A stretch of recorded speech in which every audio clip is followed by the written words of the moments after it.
Welcome to Raj news. పూటకో వ్యాఖ్య, రోజుకో తీరు. ఇదే ఇప్పుడు అమెరికా అధ్యక్షుడు డొనాల్డ్ ట్రంప్ వ్యవహార శైలి. తనకు తానే విరుద్ధంగా మాట్లాడుతూ అటు అమెరికా ప్రజలను ఇటు ప్రపంచ దేశాలను అయోమయానికి గురిచేస్తున్నాడు రిపబ్లికన్ బుల్డోజర్. తాజాగా భారత్పై చేసిన వ్యాఖ్యలతో అంతర్జాతీయ వేదికపై మరోసారి నవ్వుల పాలవుతున్నారు. మోడీని ప్రశంసిస్తాడు, అంతలోనే విమర్శిస్తాడు. That is Donald Trump. గత వారం రోజుల్లో ఆయన చేసిన వ్యాఖ్యలు పూర్తి విరుద్ధంగా ఉన్నాయి. మోడీ తనకు హామీ ఇచ్చారు. రష్యా చమురు కొననని ఇటీవల కుండబద్దలు కొట్టాడు ట్రంప్. అంటే అమెరికా ఒత్తిడికి లోబడి రష్యా నుంచి చమురు దిగుమతి చేసుకోరాదని అంగీకరించాడని అర్థం వచ్చేలా కలరింగిచ్చారు. ఆ వెంటనే డొనాల్డ్ మాటలు మీడియాలో చర్చనీయాంశమయ్యాయి.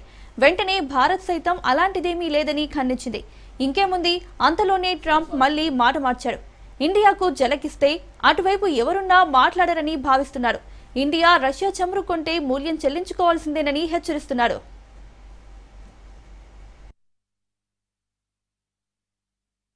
ఓవైపు అమెరికా ఇండియా మైత్రి గురించి పొగడ్తలు, మరోవైపు అదే ఇండియాపై పరోక్ష బెదిరింపులతో ఊసరవెల్లిలా మారిపోతున్నాడు అగ్రరాజ్యాధినేత.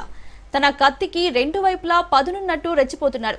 రష్యా చమురు కొనుగోళ్లను పరిమితం చేయడానికి భారతదేశం అంగీకరించిందన్న అమెరికా అధ్యక్షుడు డొనాల్డ్ ట్రంప్ తాజాగా కొనుగోలు నిలిపివేయకపోతే భారత వస్తువులపై భారీ సుంకాలు విధిస్తానని బెదిరించారు. ఇప్పటికే తాను భారత ప్రధాని మోడీతో మాట్లాడనన్న ఆయన రష్యా చమురు కొనుగోలు చేయడం లేదని చెప్పారన్నారు. అయితే ట్రంప్ వాదనను ఇండియా తిరస్కరించింది. దీంతో మండిపడ్డ ట్రంప్ భారీ సుంకాలను చెల్లిస్తూనే ఉండాల్సి వస్తుందని వార్నింగ్ ఇచ్చాడు.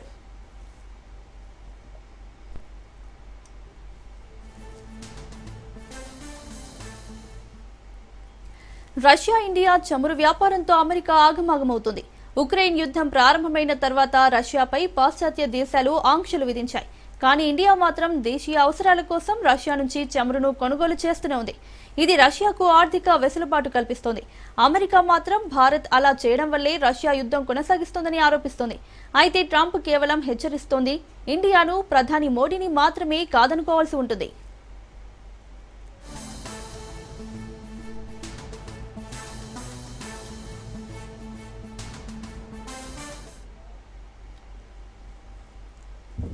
ఓవైపు మోడీని పొగిడినప్పుడల్లా ఇండియా ఓటర్లు తనకు మాత్రమే ఓటేస్తారని భావించే ట్రంప్ ఇండియాకు వ్యతిరేకంగా వ్యవహరిస్తే హిందువుల ఓట్లు పడవని భావిస్తున్నారు.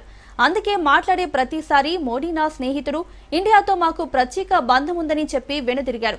అమెరికాలో నవంబర్ 4న 6 ఉప ఎన్నికలు జరగనున్నాయి. దీంతో ట్రంప్ ఇండియా కార్డును ఎక్కువగా వాడాలని చూస్తున్నారు.